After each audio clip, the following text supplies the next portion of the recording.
Mag-harvest tayo ng napakarami kong siling labuyo. Lapit natin.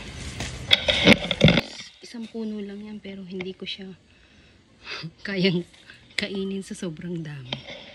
Ang dami-daming bunga. So, let's get started. Dalawang puno yung isa, hindi naman siling labuyo. Yung isa is timan. Ibang klaseng sili naman to. Iba to. So, halos humahapa na siya sa sobrang. Yun lang. Maraming lamok. Kailangan ko muna mag-spray. Ng lamok.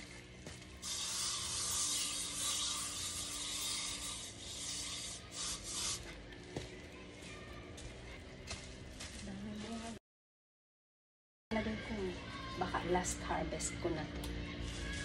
Marami pa rin siyang bulat.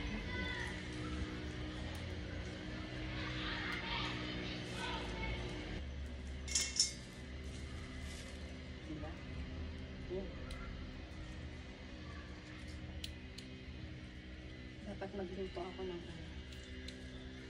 Dati hindi ito masyadong maanghang. Ngayon sobrang anghang na.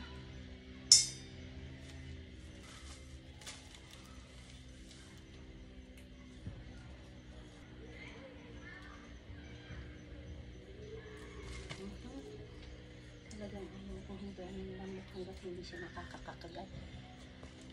Dami. Medyo isang puno lang yun guys ha. Isang puno lang. Marami pang maliliit. Hindi ko pa kukunin yung ganito kaliliit. Hindi pa natin kukunin. Marami pang maliliit.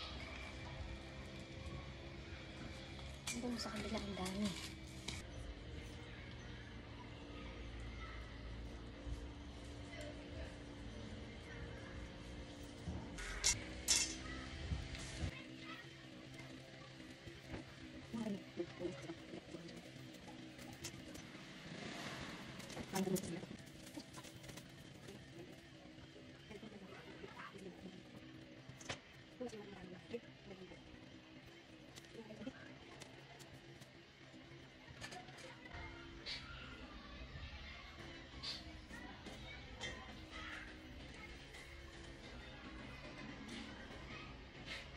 Iba naman ba?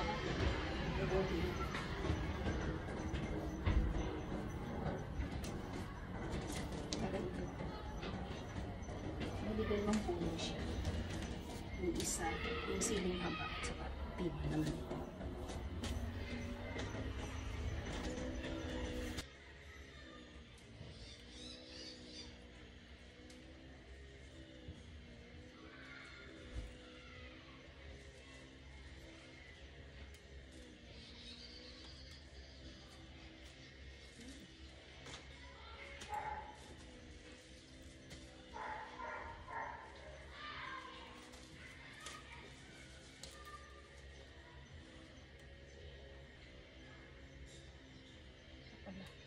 Nasa harap ko hindi ko nakita.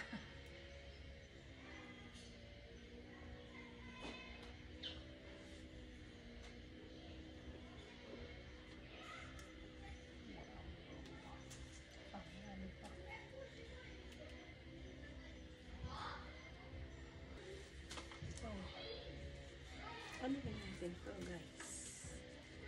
Napakarami. Hindi ko naman kasi mauubos to tapos ito pa naman maanghang. Yeah. Maanghang pa naman siya. Yung pagka-siling haba niya guys, maanghang. So, meron pa. Marami pa.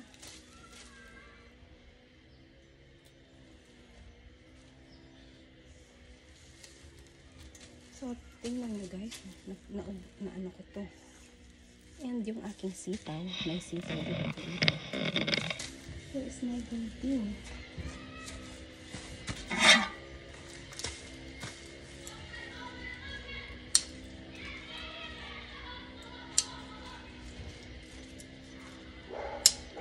Ang sitaw habang tumagtanda. Lumiliit yung bunga. Hindi ko na siya. Parang kinain siya ng Kinain siya ng ano.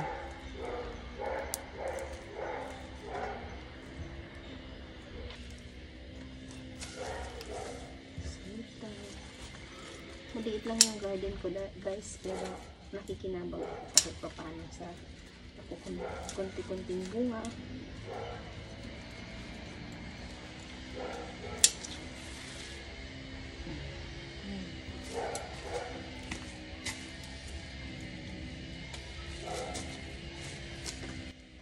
Kakaharvest ng konti-konti.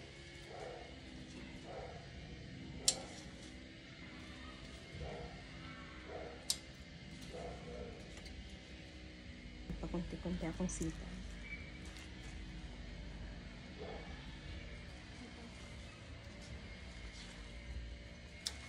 So, this is ito ang ating harvest. Ito yung dalawang puno lang yan. Isa, dalawa. Yung para sa piman. Ito naman yung siling labuyo. May luya rin ako dyan. Yung kalamansi guys, so maliit lang. Kaya yun yung bunga na. So, may bunga. Yung bunga ng kalamansi ko. Ayan, may bunga. Kalamansi ko. Ang aking grape sana dumami ka. Ayan, yung isang kalamansi ko. And ayan yung kalamansi ko. May bunga pa. Ilang piraso pa ba? Parang kinakain ng uod yung mga dahon. Okay. So that's it. That's it lang. Dami pang bulaklak. Dami pang bulaklak ng sili ko. Matatagal pa ko. Kaya lang winter na eh. Mamamatay na. Itong aking pipino namatay na. Ayan, nakita nyo. Pero itong ampalaya ko, nagsusurvive pa siya kasi marami pa siyang lumalabas ng mga dahon. Parang pwede pa akong magluto. May isang bunga pa nga siya. Isa na lang. Ayan yung taas na. Halos wala na. Matutuyot na siya kasi mag-winter na.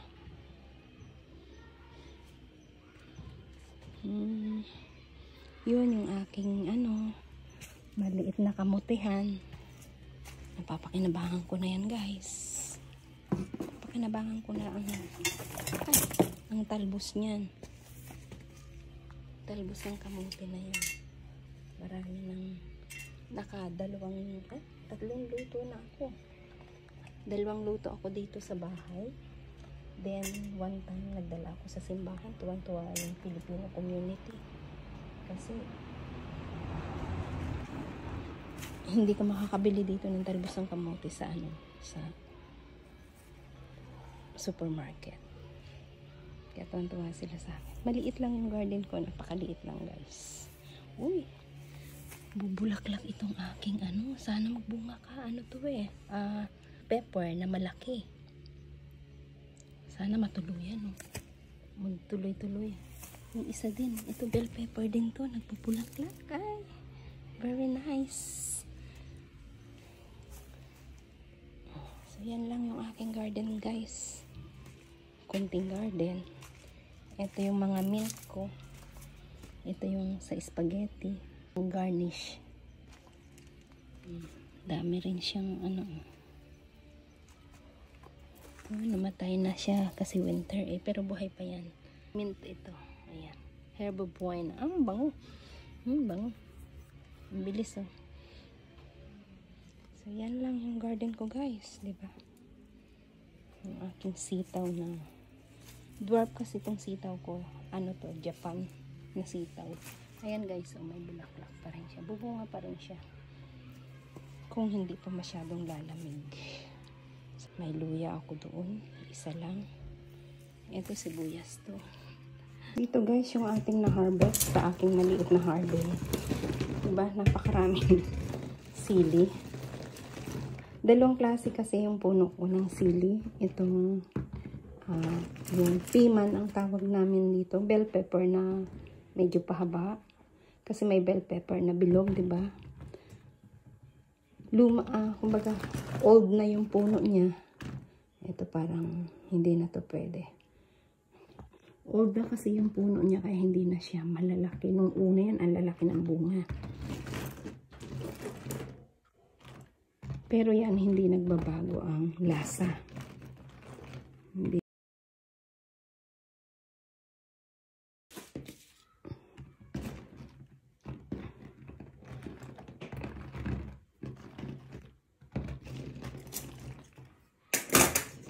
Ito ang nagbago ang lasa kasi nung una to, itong siling haba na to, yung pangsigang. Ito yung sitaw ko. May konti ako nakuha. Alam niyo guys, paaraw-araw nakakakuha ako ng pakunti-kunti ng sitaw. Mga after 3 days, 4 days, meron na akong pang pang gisa, pang adobong sitaw, gano'n. Ayan yung. So, pwede ko na ihalo dun sa nakuha ko na itong mga nakaraang araw. Ito talaga ang sobrang daming magbunga nitong sili. At saka ito guys, ngayon, ano na siya, maanghang na masyado. Kaya nga masarap siyang pang. Dati ginagawa ko tong, tawag yun, lumpia. Nilalagyan ko ng laman sa loob. Instead na gagawa, ibabalot natin sa lumpia wrapper. Dito ko na binabalot. Kaso ngayon sobrang anghang. Ewan ko kung kaya pa nilang kainin. Kasi nung nakaraan ayaw na ng asawa ko, sobrang anghang na. Dami niya guys. O, diba? Yan lang.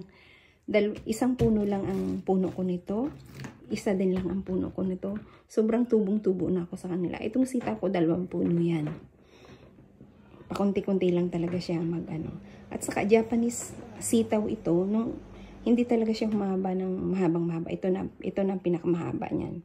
Pag may 2 dangkal ka ng ng sitaw ng Japanese sitaw, ano na yun? Okay na yun. Pero ito, sobrang grabe. Pag dinala ko to sa simbahan, sandali lang ito mauubos. Ilalagay ko lang sa nilalagay ko sila ng 5 or 6 sa isang supot, then kumuha ang may gusto. Ayun, ganyan. So that's all. Yan ang aking harvest for today. Thank you for watching and may God bless us all.